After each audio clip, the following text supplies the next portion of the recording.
இறையேசுவில் அன்பான உறவுகளே, அனைவருக்கும் வணக்கம். இன்றைய நற்செய்தியில் புனித மார்க்கு அதிகாரம் 8 1 முதல் 10 வரையுள்ள பகுதியில் நமக்கெல்லாம் ஒரு விருந்து படைக்கிறார் இறைமகன் இயேசு. ஆண்டவரே, மக்கள் மீது இரக்கம் காட்டி அவர்களை நினைவு கூறும் என்ற திருப்பாடல் 106 படி வரிகளுக்கு ஏற்ப கூடியிருந்த மக்கள் மேல் இரக்கம் கொண்டு, பரிவு கொண்டு, மேலான அக்கறை கொண்டு பசியோடு இருந்த மக்களுக்கு அடிப்படை தேவையான உணவளிக்க ஏற்பாடு செய்கிறார். உணவு மனிதனுக்கு உயிர் வாழ ஆதாரம். உணவுதான் எல்லா விழாக்களிலும் பிறரோடு உறவு கொள்ளும் ஒரு பொது அடையாளமாக அமைகிறது. மண்டினி ஞாலத்து வாழ்வோருக்கெல்லாம் உண்டி கொடுத்தோர் உயிர் கொடுத்தோரே. அற்றார் அழிப்பசி தீர்த்தல் தான் ஒரு தனி மனிதன் சேர்த்து வைக்கக்கூடிய பெரும் செல்வம் என்று இலக்கியங்கள் நமக்கு கூறுகின்றன. பரிவு என்பது உணர்வு அல்ல, மாறாக ஒரு செயல். ஒருவர் மற்றவர் மீது பரிவு கொண்டு இருக்க வார்த்தை நம்மை அழைக்கிறது. இந்த பரிவு என்பது 2 வகையாக பார்க்கலாம். ஒன்று நேர்மறை பரிவு, இரண்டாவது எதிர்மறை பரிவு. நேர்மறையான பரிவு இன்று இயேசு நற்செய்தியிலே மக்கள் மீது முழுமையாக பரிவு கொள்ளுகிறார்.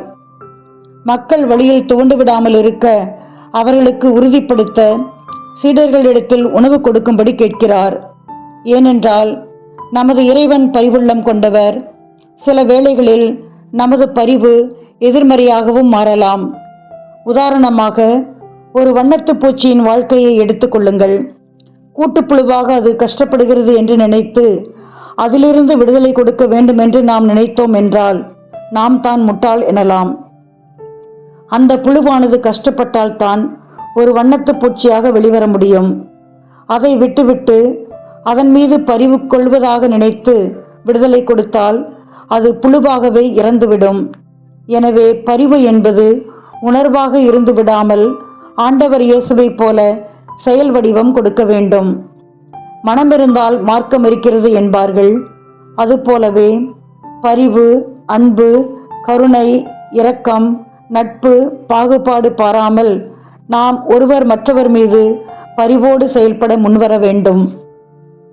இயேசு தன்னை நாடி வந்த மக்கள் கூட்டத்தினர் மீது பரிவு கொண்டு உணவு வழங்குகிறார்.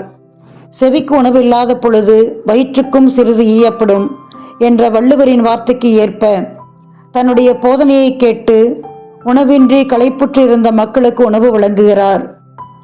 இன்று நம்மை நாடி வரும் மக்களுக்கு ஆறுதல் என்கிற உணவை, ஆண்டவரின் அருள் என்கிற ஆன்ம உணவை அளிக்க நாம் முன்வருகிறோமா? இதற்கு அடிப்படையாக நம்மிடம் இருக்க வேண்டியது பரிவு.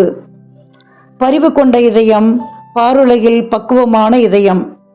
எனவே நம்மை சுற்றி வாழ்வோரிடம் பரிவு கொண்டு பரமனை பரிசளிப்போம். பரிவுள்ளவர்களாகவும் அன்புள்ளவர்களாகவும் வாழ நாம் இன்று சிறப்பாக அருள் வேண்டுவோம். அனைவருக்கும் நன்றி.